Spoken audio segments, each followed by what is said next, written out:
أعوذ بالله من الشيطان الرجيم بسم الله الرحمن الرحيم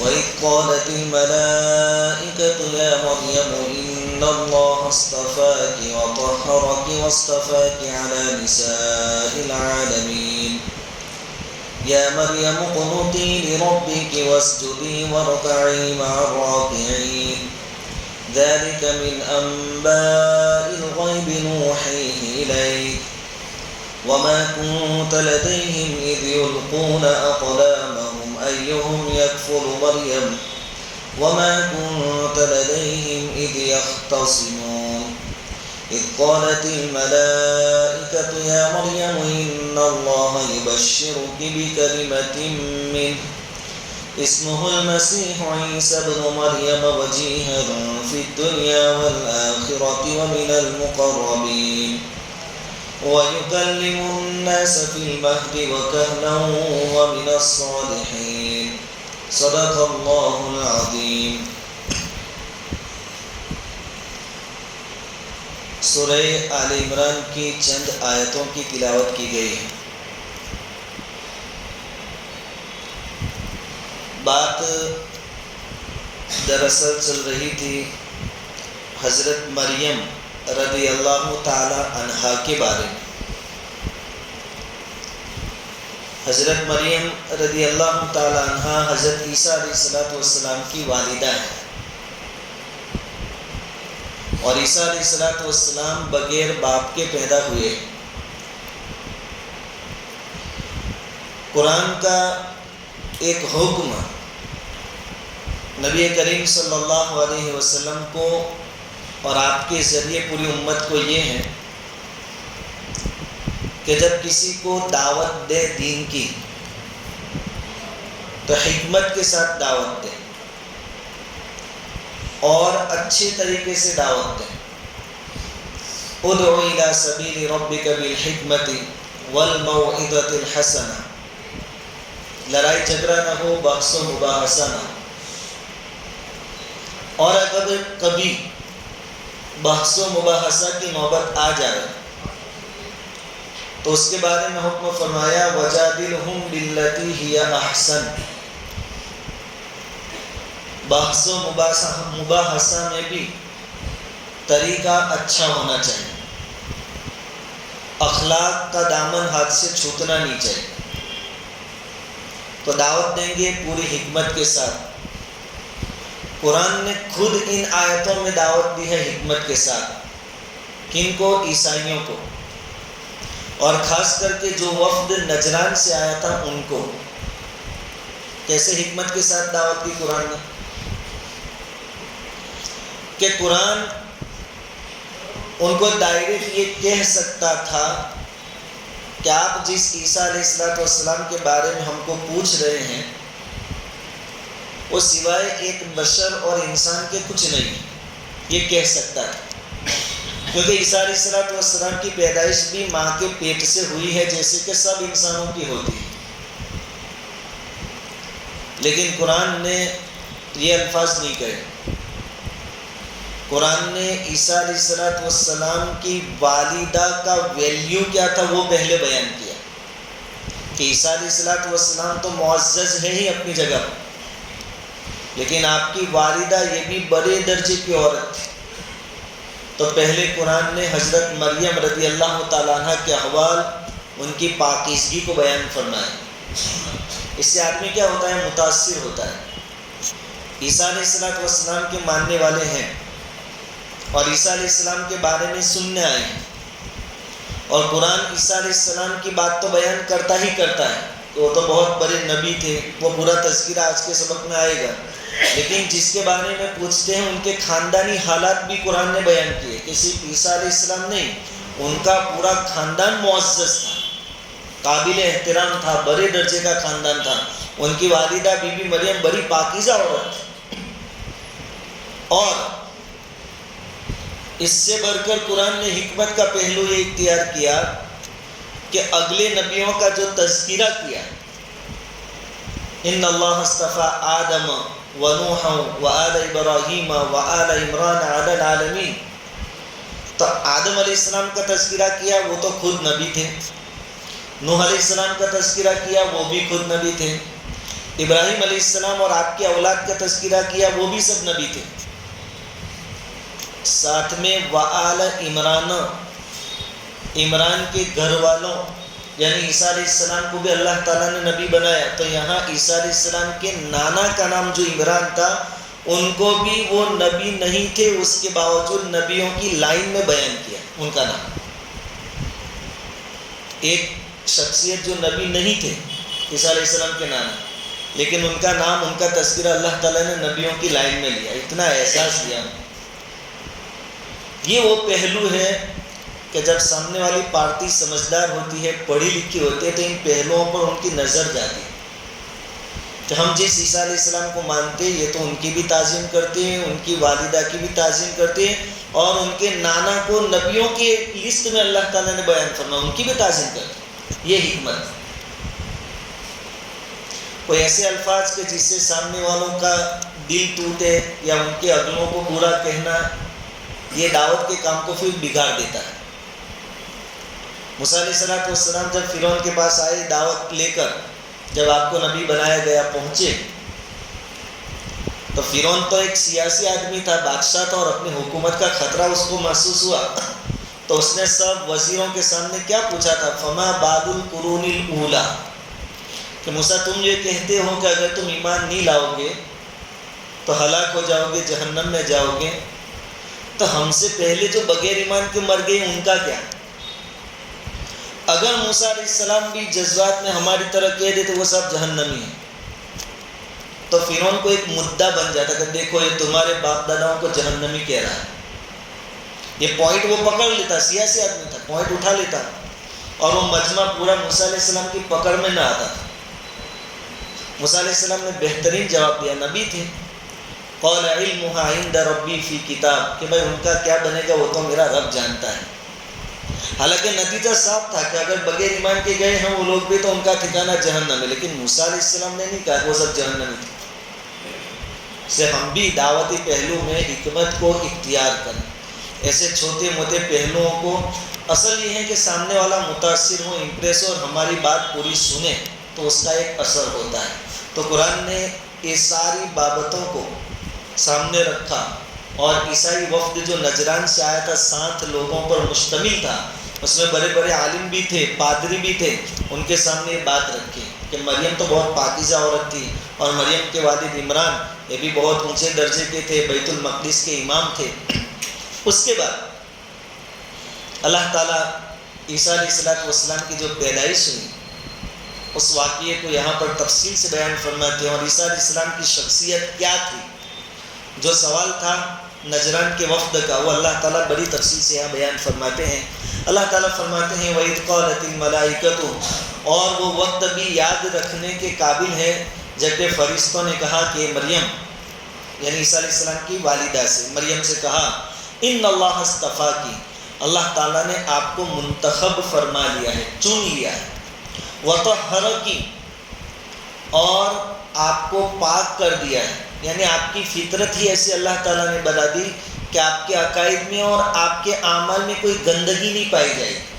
آپ کے خیالات بھی پاک، آپ کے عقائد بھی پاک، اور آپ کے اعمال اور افعال بھی پاک رہیں.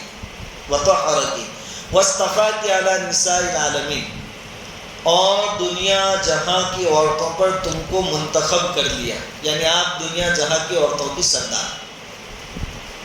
اب عیسائی تو عیسیٰ علیہ السلام کا پوچھنے آئے تھے، اور یہاں تو آپ کی والدہ کا درجہ پہلے بیان کیا کہ وہ پوری دنیا کی عورتوں کی سردار.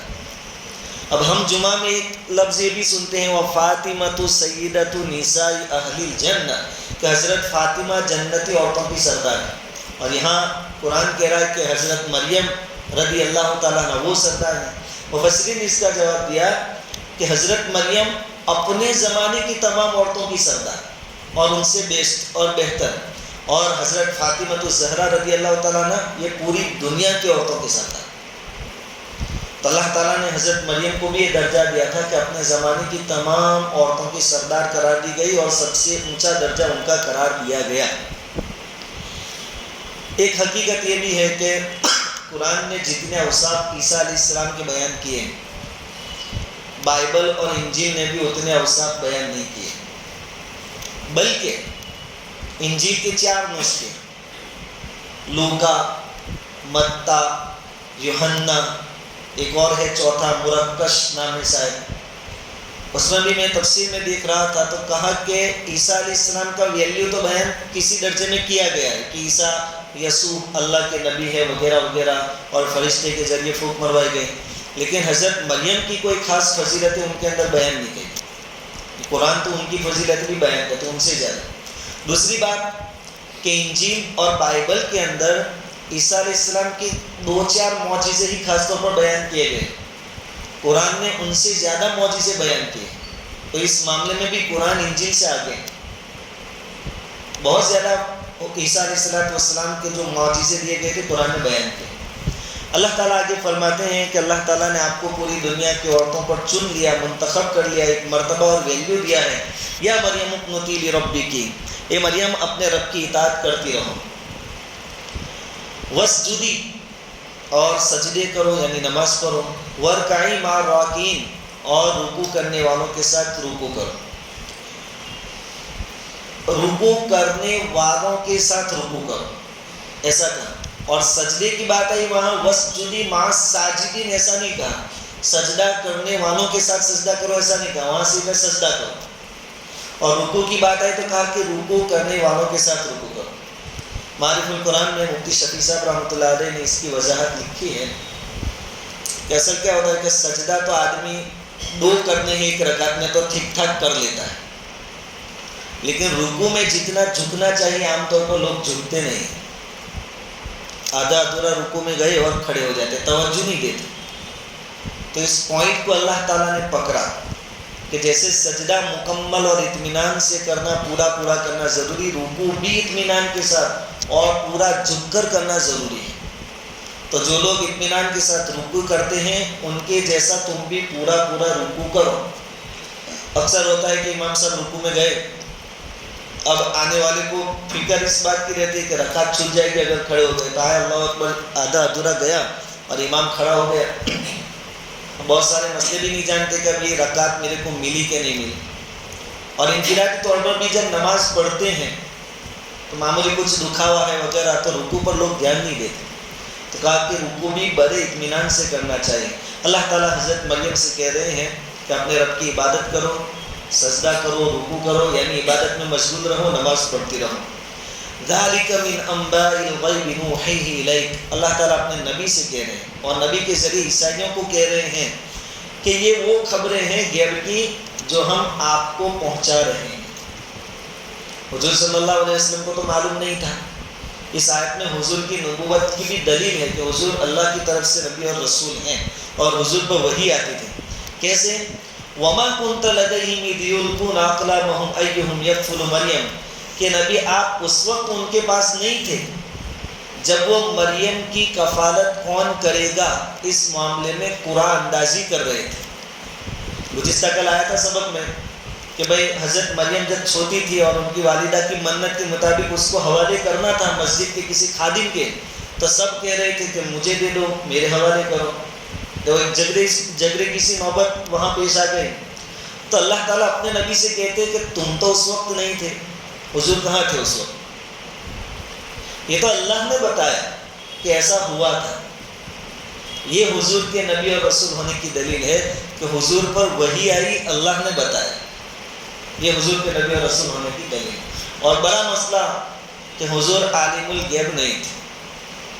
اللہ تعالیٰ کہ وَمَا كُنْتَ لَدَيْهِمْ إِذْ يُلْقُونَ أَقْلَامَهُمْ أَيُّهُمْ يَكْفُلُ مریم، تم کہاں تھے؟ تم کو کیا معلوم کہ کیا ہوا تھا؟ یہ بھی مسئلہ یہاں سے معلوم ہوتا ہے کہ حضور عالم الغیب نہیں تھے، غیب کی جاننے والی ذات صرف اللہ ہے۔ وَمَا كُنْتَ لَدَيْهِمْ إِذْ يَخْتَصِمُونَ، اور آپ اس وقت نہیں تھے ان کے پاس جب وہ آپس میں جھگڑا کر رہے تھے۔ کل میں نے کہا تھا کہ پھر قرآن اندازی کیسے کی گئی وہ بیان کیا جائے گا۔ قرآن اندازی میں ان لوگوں کا طریقہ یہ تھا کہ ان لوگوں کے پاس قلم ہوتے تھے، بال پین جو ہم لکھتے ہیں ایسے ان کے پاس قلم ہوتے تھے جس کے ذریعے وہ تورات، انجیل وغیرہ لکھا کرتے تھے۔ ابھی عیسیٰ علیہ السلام تو پیدائش ہونے والی اس لیے تورات لکھتے تھے، انجیل تو بعد میں آئی، تورات لکھتے تھے۔ تو ایسا کوئی اختلافی مسئلہ پیش آتا تو وہ لوگ اپنے وہ قلم جس سے وہ تورات لکھتے تھے سمندر میں ڈالتے تھے، اور جس کا قلم پانی کی سمت کے مخالف بہے، پانی ادھر جا رہا ہے تو قلم الٹا آ رہا ہے، تو یوں سمجھا جاتا کہ قدرت کی طرف سے اس کے حق میں فیصلہ ہے۔ تو مریم کو کون پالے گا، یہ مسئلہ آیا تو سب نے اپنے قلم ڈالے۔ قرآن اندازی اس طریقے سے ہوئی، چٹھی باقاعدہ ہماری طرح اچھالی نہیں گئی، قلم ڈالے گئے پانی میں۔ تو حضرت زکریا علیہ السلام کا جو قلم تھا وہ پانی کی الٹی سمت میں بہنے لگا۔ تو یہاں سے بھی طے ہو گیا کہ پرورش کون کرے گا، حضرت زکریا علیہ السلام۔ تو اللہ تعالیٰ اپنے نبی سے فرماتے ہیں کہ تم تو اس وقت نہیں تھے، یہ ساری غیب کی باتیں ہیں اور ہم آپ کو بتاتے ہیں۔ تو عیسائیوں کو بھی اشارہ ہو گیا کہ آپ کے سامنے جو شخصیت ہے جن کے پاس تم پوچھنے آئے ہو وہ اللہ کی جانب سے رسول ہیں، اللہ کے نبی ہیں، ان پر وحی آتی ہے اور اللہ غیب کی باتیں ان کو بتاتے ہیں۔ اذ قالت الملائکۃ یا مریم ان اللہ یبشرک بکلمۃ منہ۔ اب عیسیٰ علیہ السلام کے اوصاف کہ وہ کیسے ہوں گے، آپ کی شخصیت کیسے ہوگی، وہ ان آیاتوں میں بیان کیا کہ وہ وقت قابل ذکر ہے جب کہ فرشتوں نے کہا کہ مریم اللہ تعالیٰ آپ کو خوشخبری سناتے ہیں اپنی طرف سے کلمے کی۔ عیسیٰ علیہ السلام کو کلمۃ اللہ کہا جاتا ہے، اور اس کی وجہ ہم نے آگے بیان کر دی کہ چونکہ عیسیٰ علیہ السلام بغیر باپ کے اللہ کے حکم کن سے پیدا ہوئے، اللہ کا کلمہ اللہ کے حکم سے پیدا ہوئے، اس لیے عیسیٰ علیہ السلام کو کیا کہا جاتا ہے، کلمۃ اللہ۔ اور کوئی بات نہیں ہے کہ عیسیٰ علیہ السلام نعوذ باللہ اللہ کے خاندان کے ہیں، اللہ کے بیٹے ہیں، ایسی کوئی بات نہیں، اللہ کے کلمے سے پیدا ہوئے اس لیے کلمہ کہا جاتا ہے۔ تو حضرت مریم کے پاس فرشتے آئے اور آپ کو خوشخبری دی کہ ایک بچہ آپ کے یہاں پیدا ہوگا، اسمہ المسیح عیسی ابن مریم، وہ جو بچہ پیدا ہونے والا ہے ان کا نام ہے مسیح عیسیٰ ابن مریم، مریم کے بیٹے عیسیٰ، اور مسیح آپ کا لقب تھا۔ مسیح لقب کی دو شخصیت، ایک تو عیسیٰ علیہ السلام اور ایک دجال کو بھی مسیح کہتے ہیں، کانا دجال جس کو ہم کہتے ہیں، لیکن دونوں میں فرق ہے۔ مسیح یہاں عربی گرامر کے حساب سے اس میں فاعل کے معنی میں یعنی چھونے والا، وہ آگے آ رہا ہے کہ کوئی کوڑ کی بیماری والا آتا، آپ ہاتھ پھیرتے چھوتے تو وہ اچھا ہو جاتا، پیدائش سے اندھا آتا اس کی آنکھوں پر آپ ہاتھ پھیرتے اچھا ہو جاتا ہے، یہ چھونے والا۔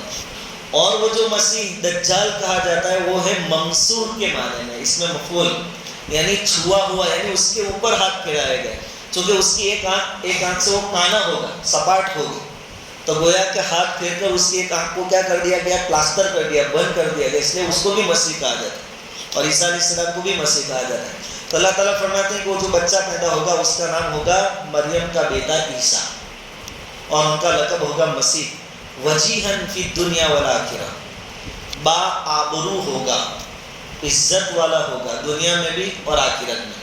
دنیا میں کیسے کہ دنیا میں اللہ تعالیٰ ان کو نبوت سے نوازے، اور آخرت میں کہ آخرت میں حضرت عیسیٰ علیہ السلام کی سفارش قبول ہوگی۔ یہ بھی ایک آبرو اور عزت کی چیز ہے کہ میری سفارش سے لوگ جہنم سے بچیں اور جنت میں جائیں۔ تو دنیا میں بھی عزت ہوگی آپ کی، آخرت میں ہوگی۔ ومن المقربین، اور اپنی ذات کے اعتبار سے عیسیٰ علیہ السلام اللہ کے مقرب بندوں میں سے ہوں گے، یہ عیسیٰ علیہ السلام کی صفت ہے۔ اتنی ساری صفتیں انجیل نے بھی بیان نہیں کی۔ آج موجودہ دور میں جو بائبل ہے جس میں تورات انجیل کے ساتھ نسخے مکس اور جمع کر کے بنائی گئی، اس میں بھی اتنی ساری صفتیں عیسیٰ علیہ السلام کی بیان نہیں کی گئی۔ یہ اسلام کی حقانیت ہے کہ اسلام کھول کھول کر ساری چیزیں بیان کرتا ہے۔ وَيُكَلِّمُ النَّاسَ فِي الْمَهْدِ، اور جو بچہ پیدا ہونے والا ہے عیسیٰ، وہ بچپن میں لوگوں سے بات کرے گا۔ وہ بات آگے ہم نے سن لی کہ بغیر باپ کے پیدا ہوئے، جبرائیل امین علیہ السلام نے اللہ کے حکم سے پھونک ماری تھی، اس سے حمل رہا تھا۔ جب مریم بچے کو لے کر بستی میں واپس آئی تو لوگ تانا دینے لگے اور حسرت اور حیرانگی سے پوچھنے لگے کہ آپ کی تو شادی نہیں ہوئی، یہ بچہ کہاں سے آیا؟ تو اللہ تعالیٰ نے کہا تھا کہ اگر کوئی آپ سے پوچھے تو آپ بچے کی طرف اشارہ کر دینا۔ فَأَشَارَتْ إِلَيْهِ، سورہ مریم میں اللہ نے بیان فرمایا، حضرت مریم نے اشارہ کیا۔ لوگوں نے پوچھا کیف نکلم من کان فی المہد صبیا، یہ جھولے میں بچہ ہے وہ ہمیں کیسے جواب دے گا؟ اس وقت عیسیٰ علیہ السلام بچپن میں بولے تھے انی عبد اللہ، میں اللہ کا بندہ ہوں، آتانی الکتاب وجعلنی نبیا، میں آگے چل کے نبی بننے والا ہوں اور مجھے کتاب ملنے والی. بچپن میں بولے تھے. تو یہ بھی ایک بڑی کرامت ہے. بچپن میں بچے ایسا نہیں بولتے. بچے تو اپنی زبان بولتے ہیں، طوطلی زبان، لیکن عیسیٰ علیہ السلام فصیح اور بلیغ زبان بولے تھے بچپن میں. تو بچپن میں بھی بولیں گے، وکہلا، ادھیر عمر میں بھی بولیں گے. اب بچپن میں بولنا یہ تو معجزہ سمجھ میں آتا ہے کہ دودھ پیتا بچہ اتنی فصیح بات کرے تو ایک انوکھی چیز ہے، لیکن ادھیر عمر میں تو سبھی بولتے ہیں، پھر زبان اچھی ہوتی ہے سب کی. تو یہ کون سی کرامت ہوئی عیسیٰ علیہ السلام کی؟ یہ کون سا معجزہ؟ اس کا جواب مفسرین نے دیا ہے کہ بات دراصل یہ ہے کہ عیسیٰ علیہ السلام 30 یا 35 سال کے بیچ کی عمر میں ہی دنیا سے اٹھا لیے گئے. اور عرب لوگ کہلن کا لفظ ادھیر عمر 30 اور 35 سال کے آدمی پر نہیں بولتے، 35 سے اوپر کا جو آدمی ہے اس پر بولتے ہیں. اور وہ وقت ابھی عیسیٰ علیہ السلام کا آیا نہیں. جب آئیں گے تب اپنی ادھیر عمر پر پہنچیں گے اور تب بات کریں گے. تو یہ کمال ہے کہ دنیا سے رخصت ہوئے، پھر واپس آئے اور پھر ادھیر عمر پائی اور پھر انہوں نے بات کی. اس اعتبار سے یہ کرامت ہے. ورنہ بولتے تو سبھی ہے ادھیر عمر میں، لیکن وہ زمانہ عیسیٰ علیہ السلام نے پایا ہی نہیں ابھی تک. وہ تو قیامت سے پہلے جب آئیں گے تب وہ زمانہ پائیں گے اور تب بولیں گے. وَمِنَ الصَّالِحِينَ، اور صالح نیک لوگوں میں سے ہوں گے. قالت رب انا یکون لی ولد ولم یمسسنی بشر، حضرت مریم نے کہا کہ اللہ عرض کیا کہ مجھے اولاد کیسے پیدا ہوگی، مجھے لڑکا کیسے پیدا ہوگا. ولم یمسسنی بشر، کسی آدمی نے مجھے چھوا تک نہیں. نارمل جو طریقہ ہے دنیا میں بچوں کی پیدائش کا یہی ہے کہ میاں بیوی ملتے ہیں، اس کے بعد بچے پیدا ہوتے ہیں. میری تو شادی بھی نہیں ہوئی. اب یہ پوچھنے کی وجہ یہ تھی کہ مریم رضی اللہ تعالیٰ عنہ کو یقین تو تھا کہ اللہ نے کہا تو بچہ ہوگا، لیکن اس کی شکل کیا ہوگی؟ کیا میرا نکاح کروایا جائے گا اس کے بعد بچہ پیدا ہوگا، کہ بغیر نکاح کے اللہ کا کوئی طریقہ ہوگا اس سے بچہ پیدا ہوگا؟ وہ پوچھ رہے ہیں. تو کیسے بچہ پیدا ہوگا؟ اللہ تعالیٰ نے فرمایا قال کذالک، بغیر نکاح کے ہی پیدا ہوگا ہمارے حکم سے. اللہ یخلق ما یشاء، اللہ جس طرح چاہے جیسا چاہے جو چاہے پیدا کرتا ہے. اللہ کے بس میں ہے سب. اذا قضى امرا فانما يقول له كن فيكون، اللہ تعالیٰ جب کسی چیز کا ارادہ فرماتے ہیں تو اس کو صرف کیا کہتے ہیں؟ کن، ہو جا. بس اللہ جیسا چاہتے ہیں ویسا ہو جاتا ہے. مفسرین فرماتے ہیں کہ کن کا لفظ بھی ہمیں سمجھانے کے لیے ہے، ورنہ اللہ لفظ کن بولنے کا بھی محتاج نہیں. کن بھی نہیں بولنا پڑتا اللہ نے ارادہ کیا وہ چیز ہو جاتی. اور اللہ کا شکر ہے کہ اس اللہ پر ہمارا یقین. اللہ تعالیٰ مرتے دم تک ہمارے ایمان اور عقائد کی حفاظت فرمائے. آگے اب عیسیٰ علیہ السلام دنیا میں تشریف لائے، بڑے ہو گئے. وَيُعَلِّمُهُ الْكِتَابَ، آگے کیا ہوگا وہ بھی اللہ تعالیٰ نے بی بی مریم سے بتایا تھا. وَيُعَلِّمُهُ الْكِتَابَ، کہ اللہ تعالیٰ عیسیٰ علیہ السلام کو کتاب دیں گے، سکھائیں گے، یعنی انجیل ملے گی. والحکمہ، حکمت کی باتیں بھی اللہ تعالیٰ سکھائیں گے. والتورات والانجیل، دونوں کا علم عیسیٰ علیہ السلام کے پاس، تورات کا بھی اور انجیل کا بھی، کیونکہ انجیل جو ہے وہ تورات کا تتمہ ہے، تکمیلہ ہے. یعنی تورات کو مکمل کرنے کے لیے انجیل آئی، کوئی الگ نہیں تھی. بعض احکام میں فرق تھا، ورنہ اصل تو تورات کی تصدیق کے لیے انجیل دی گئی. تو کہتے ہیں اللہ تعالیٰ فرماتے ہیں کہ اس کو کتاب بھی سکھائی جائے گی، حکمت کی باتیں بھی سکھائی جائے گی، تورات اور انجیل کا علم بھی دیا جائے گا. وَرَسُولًا إِلَىٰ بَنِي إِسْرَائِيلَ، اور آنے والا جو بچہ ہے عیسیٰ، ان کو بنی اسرائیل کی طرف رسول بنا کر بھیجا جائے گا. پھر عیسیٰ علیہ السلام دنیا میں تشریف لائے، آپ کو نبوت ملی. پھر آپ کو جو جو معجزات اللہ رب العزت نے دیے تھے آپ لوگوں کے سامنے بیان کر رہے ہیں. انی قد جئتکم بآیۃ من ربکم، عیسیٰ علیہ السلام نے لوگوں سے کہا کہ میں تمہارے پاس تمہارے رب کی طرف سے نشانیاں اور دلائل اور معجزات لے کر آیا ہوں. کس بات پر دلیل اور معجزات؟ کہ میں اللہ کا نبی ہوں. اس بات پر دلیلیں لے کر آیا. کیا کیا دلیلیں ہیں؟ انی اخلق لکم من الطین کہیئۃ الطیر فانفخ فیہ فیکون طیرا باذن اللہ. ایک معجزہ تو عیسیٰ علیہ السلام کا یہ تھا کہ مٹی اٹھاتے، پانی والے گارا بناتے، مٹی اور پانی ڈال کر ایسا گارا بناتے، اس میں سے پرندے کی شکل بناتے، چڑیا وغیرہ. اور پھر اس کو کہتے کہ زندہ ہو جائے اللہ کے حکم سے، اس میں پھونک مارتے فَأَنفُخُ فِيهِ فَيَكُونُ طَيْرًا بِإِذْنِ اللَّهِ، تو وہ اوریجنل اصلی پرندہ بن کر اڑ جاتا ہے۔ یہ ایک معجزہ اللہ تعالیٰ نے حضرت عیسیٰ علیہ السلام کو دیا تھا۔ دوسرا ایک معجزہ وَأُبْرِئُ الْأَكْمَحَ وَالْأَبْرَصَ وَأُحْيِي الْمَوْتَى بِإِذْنِ اللَّهِ۔ وَأُبْرِئُ الْأَكْمَحَ، پیدائشی نابینا کوئی آدمی ہے، اسی طرح والابرص، کوڑ کی بیماری والا کوئی آدمی ہے، تو آپ اس پر ہاتھ پھیرتے وہ بیماری ختم ہو جاتی، نابینا بینا ہو جاتا اور بیماری والا شفا پا جاتا، اچھا ہو جاتا۔ وَأُحْيِي الْمَوْتَى بِإِذْنِ اللَّهِ، اور آپ مردے کے پاس جا کر کہتے قُم بِإِذْنِ اللَّهِ، اللہ کے حکم سے کھڑا ہو جاتا، مردہ زندہ ہو جاتا تھا۔ یہ معجزات اللہ تعالیٰ نے عیسیٰ علیہ السلام کو عطا فرمائے تھے۔ یہ باتیں تو بیان کی گئی ہیں انجیل میں، لیکن اور بہت ساری باتیں وَأُنَبِّئُكُم بِمَا تَأْكُلُونَ وَمَا تَدَّخِرُونَ فِي بُيُوتِكُمْ، ایک معجزہ یہ بھی تھا کہ عیسیٰ علیہ السلام کے پاس جو بھی آتا، عیسیٰ علیہ السلام ان کو بتا دیتا کہ تو یہ کھا کر آیا ہے گھر سے، اور تیرے گھر میں اتنی اتنی چیزوں کا ابھی ذخیرہ موجود ہے۔ ابھی سب کو معلوم ہو جاتا کہ کتنے تیل کے ڈبے پڑے لے ہیں اور کتنی کھان اور شکر اور چائے گھر پہ ڈالی ہے، کتنا ذخیرہ گھر پہ عیسیٰ علیہ السلام بتا دیتے تھے۔ یہ ساری اپنے نبی ہونے کی دلیل ہیں، وہ بیان فرما رہے ہیں عیسیٰ علیہ السلام کہ میں تم کو بتا دیتا ہوں وہ چیزیں جو تم کھاتے ہو اور جو اپنے گھر میں ذخیرہ کر کے رکھتے ہو۔ إِنَّ فِي ذَلِكَ لَآيَةً لَكُمْ، یہ تمام نشانیاں ہیں، اس میں تمہارے لیے اس بات کی نشانی ہے کہ تم مجھے اپنا نبی مانو، اللہ کا نبی مانو، ان کنتم مومنین، اگر تم سچے مومن ہو، اور تمہارے لیے اتنی نشانیاں کافی ہے اس بات پر کہ میں نبی ہوں اور مجھے تم نبی مانو۔ یہ معجزات بیان فرمائے۔ آگے اور باتیں بیان فرمائی وَمُصَدِّقًا لِمَا بَيْنَ يَدَيَّ مِنَ التَّوْرَاةِ، کہ میرا ایک اور مشن اور میرا ایک کام یہ بھی ہے کہ مجھ سے پہلے جو تورات اتاری گئی میں اس کی تصدیق کرتا ہوں، میں بھی گواہی دیتا ہوں کہ یہ تورات اللہ کی اتاری ہوئی کتاب ہے جو موسیٰ علیہ السلام پر نازل کی گئی تھی۔ وَلِأُحِلَّ لَكُمْ بَعْدَ الَّذِي حُرِّمَ عَلَيْكُمْ، اور میں بعض وہ چیزیں جو موسیٰ علیہ السلام کے زمانے میں تمہاری حد درمی کی وجہ سے تم پر حرام کر دی گئی تھی، میں اس کو تمہارے لیے حلال کرنے آیا ہوں۔ شریعتوں میں اتنا بدلاؤ ہوتا تھا، کچھ چیزیں پہلی شریعت میں ناجائز تھی، بعد میں اس کو حلال کیا گیا، ایسی تھوڑی بہت، ورنہ عقائد کے معاملے تو سب میں سرکے تھے، آدم علیہ السلام سے لے کر حضور صلی اللہ علیہ وسلم تک عقیدے تو سب انبیاء سرکے لے کر آئے، شرعی احکام میں تھوڑا فرق ہوتا تھا۔ وَجِئْتُكُمْ بِآيَةٍ مِّن رَبِّكُمْ، اور یہ ساری چیزیں میں اپنی طرف سے نہیں لایا، یہ تمہارے رب کی طرف سے نشانیاں ہیں۔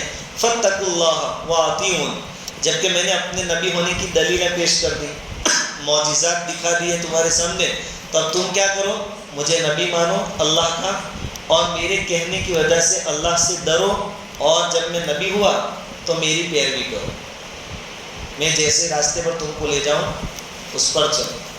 لیکن بنی اسرائیل بڑی حد درمی والی قوم تھی، نافرمانیوں میں مبتلا تھی، نفسانی خواہشات کے پیچھے پڑی ہوئی تھی، تو پھر یہودیوں کو خطرہ محسوس ہوا کہ اگر ان کی دعوت چالو رہی عیسیٰ علیہ السلام کی تو ہماری سرداری، ہماری سلطنت، اسی طرح علماء جو تھے یہود کے، ان کو یہ خطرہ ہوا کہ سرداروں کی طرف سے تحفے تحائف جو ہمیں ملتے ہیں وہ سب بند ہو جائے گا، ہماری دکانیں بند ہو جائے گی، تو اب عیسیٰ کو ٹھکانے لگانا پڑے گا۔ یہودیوں نے ایسی پلاننگ کی۔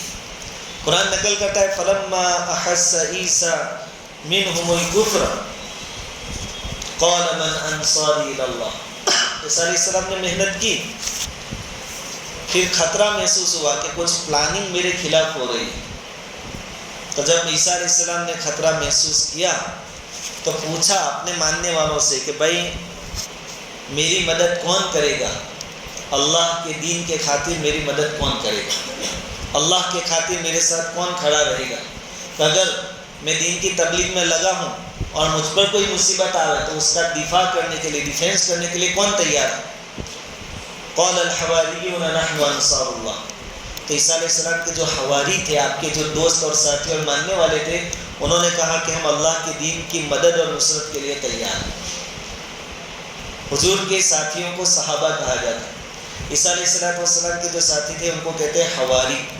حواری کے بارے میں تفسیر میں لکھا ہے کہ حواری کا لفظ بنا ہے حوارہ سے، اور حوارہ کا معنی ہوتا ہے سفید، تو یا تو وہ لوگ سفید لباس پہنتے تھے اس لیے ان کو حواری کہا گیا، یا ان کے دل صاف تھے، اخلاص والے تھے، اور وہ پورے اخلاص کے ساتھ عیسیٰ علیہ السلام کے سپورٹ میں کھڑے تھے، اس لیے ان کو حواری کہا گیا۔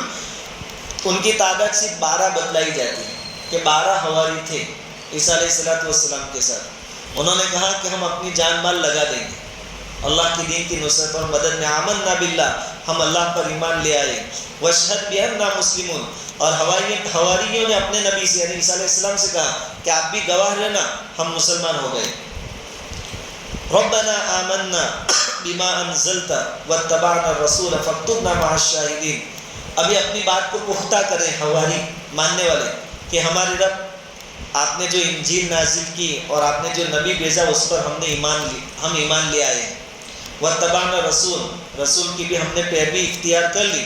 فاکتبنا مع الشاہدین، آپ ہمیں نیک لوگوں کے ساتھ لکھ دیجئے، شاہدین میں سے ہم کو لکھیے۔ پھر کیا ہوا؟ وَمَكَرُوا وَمَكَرَ اللَّهُ وَاللَّهُ خَيْرُ الْمَاكِرِينَ۔ یہودیوں نے ایک پلان بنایا کہ عیسیٰ علیہ السلام کے معاملے کو نمٹا دیا جائے ورنہ ہمارا بڑا نقصان ہوگا دنیاوی۔ تو انہوں نے پلاننگ کی، ان کی پلاننگ کے مقابلے میں اللہ تعالیٰ نے اپنی تدبیر کی۔ پلاننگ کے مقابلے میں کیا ہوتا ہے؟ اللہ کی تدبیر، اور اللہ کی تدبیر لاجواب ہوتی ہے، حکمتوں سے بھرپور ہوتی ہے۔ واللہ خیر الماکرین، اللہ تعالیٰ فرماتے کہ اللہ بہترین تدبیر کرنے والا ہے۔ یوسف علیہ السلام کے واقعے میں کیا ہوا تھا کہ بچپن میں یوسف علیہ السلام کو کنویں میں ڈال دیے گئے تھے۔ وہ کنواں یوسف علیہ السلام کے والد صاحب سے اور آپ کے مکان سے دور نہیں تھا، اتنا بستی کے قریب تھا، لیکن وہاں سے یوسف علیہ السلام کی خوشبو یعقوب علیہ السلام تک نہیں آئی کہ پہچان لیتے کہ خوشبو ادھر سے آئی۔ لیکن بڑے ہو کر جب مصر کے بادشاہ بنائے گئے، وہاں بھائیوں کا آنا جانا ہوا، پھر پتہ چلا، حقیقت کھلی، تو یوسف علیہ السلام نے کہا کہ میں یوسف ہوں اور تم نے میرے ساتھ ایسا کیا تھا۔ اور ابا کی حالت کیا ہے؟ کہا کہ وہ تو آپ کی یاد میں رو دھو کر آنکھیں بھی ان کی چلی گئی، دکھائی بھی نہیں دیتا۔